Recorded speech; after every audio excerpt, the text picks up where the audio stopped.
Ola a todas e a todos, somos as alumnas e alumnos de terceiro de primaria e hoxe os imos falar sobre os teares e os tecidos, que foi sobre o que investigamos neste curso. Esperamos que vos guste. Faremos un paseo pola cidade desta historia, polo que comenzaremos coa prehistoria. Nesta época, os seres humanos empezamos a utilizar fios de materiais vegetais para facer cordas. Tamén utilizábanse peles de animais e cosían con agullas e tendóns de osos de animais. Cando os seres humanos empezaran a domesticar animais, iso fixo posible a obtención da lã. Ademais, a agricultura permite cultivar plantas para facer tecidos como o liño ou o cáñamo. O algodón comezou a usarse en distintos países e se crearon ferramentas para o seu fiado, como os teares cos que se tecían os panos. A evolución dos teares foi a seguinte. O primeiro tear que se coñece foi a tear de pesas, usado en Europa e Oriente. Estes teares teñen uns pesos que están feitos de arxila ou pedra, que fan que o tear este tenso e así poder fiar ben. Tear de cintura foi usado en América e outras culturas. O tear de cintura é unha técnica onde o artesán controla a tensión do tecido, atando un extremo na súa cintura. Tear de pedais foi probablemente inventado en China. O tear de pedais ou tear de pé é unha máquina de madeira artesanal que usa pedais accionados cos pés. Cousas que se poden facer cun tear. Cos teares podense facer moitas cousas, como abrigos, chalecos, gorras de lã, alfombras, sabas, bufandas, xerseis, calcetíns, etc. Vamos ver agora a roca roda de fiar. É unha ferramenta tradicional empregada para fiar fibras como a lã ou liga. Funciona xirando na roda mediante un pedal ou manivela que le torce a fibra lana nun fuso ou bobina, facendo así un nubelo. A roca ou roda de fiar apareceu en China no 3000 a.C. para traballar a seda. Fixadevos, se alguén decía o segredo de como se obtiña e se fabricaba a tea de seda, era condenado con pena de morte. Agora imos ver un vídeo de como se traballa cunha roca.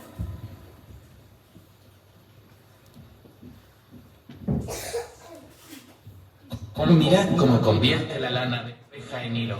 Estiro un poco y con todas las vueltas que he dado, suelto y hace así. Y enganchado. Y ahora solamente voy sacando hilo y sacando hilo, sacando hilo, sacando hilo. Y lo meto todo para adentro. Este nudo que ha quedado aquí, lo cojo así, clic, y lo suelto. Y ya solamente voy hilando y metiendo. Y todo lo que voy metiendo va entrando por este agujero, va saliendo por otro agujero que tiene aquí y va pasando por este gancho, por este y pone todo el hilo aquí. Cuando esto se llena, lo cambio al siguiente gancho y ya me llena aquí. Y así voy llenando la canilla para ir para acá, para ir para acá. Para embalsamar os mortos usaban vendas finas de liño untadas de resinas, creando así momias. Na tumba de Tutankamón atopáronse intactas varias cortiñas de liño, luvas e outras prendas.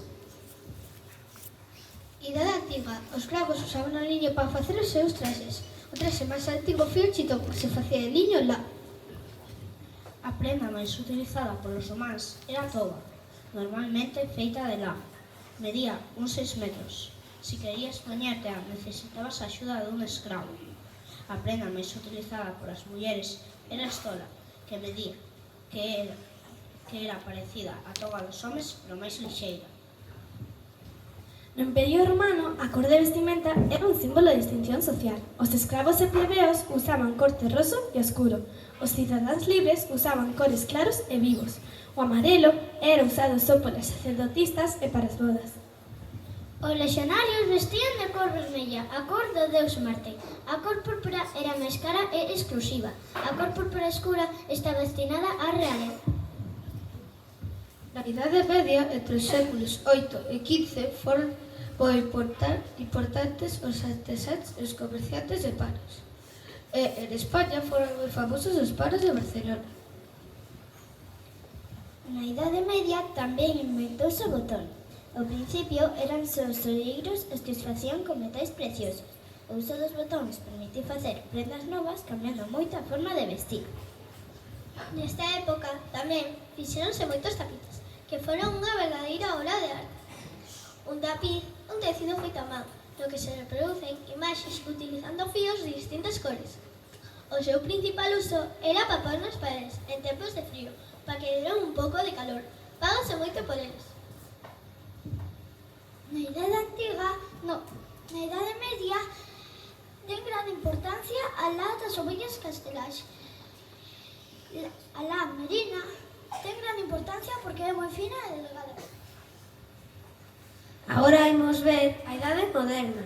En España, a capa castelá era unha prenda típica co rei Carlos III, proubina porque os delincuentes podían taparse con ela e as súas armas tamén. Na Idade Moderna empezaron a xurdir máquinas que substituían o traballo manual como o primeiro torno de fiar mecánico.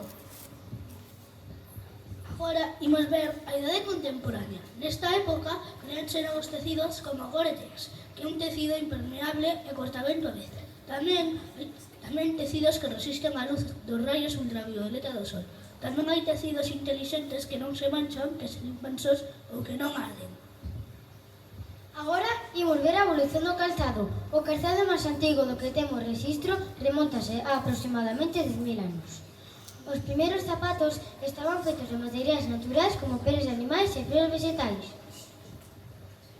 Na antigüidade, por exemplo, en Egipto, as sandalias estaban feitas de papiro e coiro, como aquela que temos por ali. Os faraóns levaban calzados adornados de ouro e pedras preciosas, como este daqui. En Grecia, as sandalias estaban feitas de coiro e suxeitas con correas, como aquela de por ali. En Roma, os soldados levaban botas militares, como esta de aquí.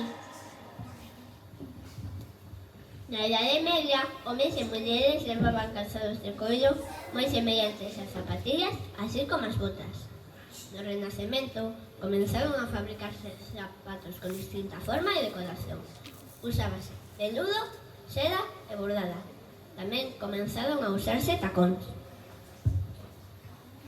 Na Revolución Industrial, coas máquinas e a industria, os zapatos fixéronse máis fáciles de fabricar.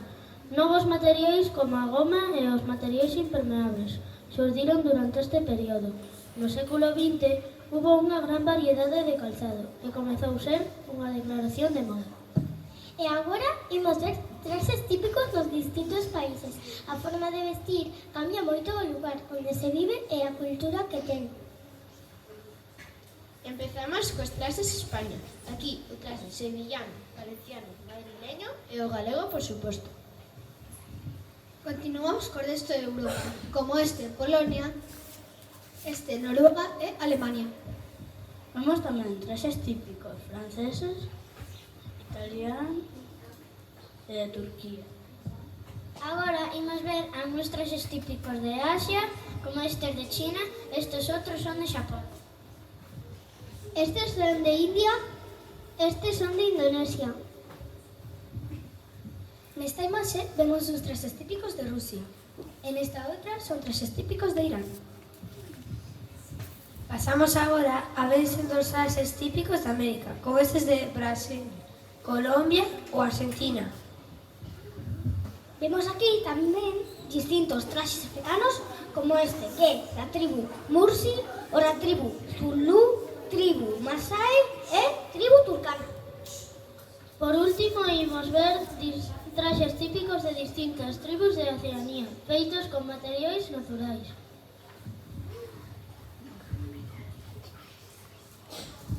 Agora imos ensinarvos o tear que fixemos entre todos na clase.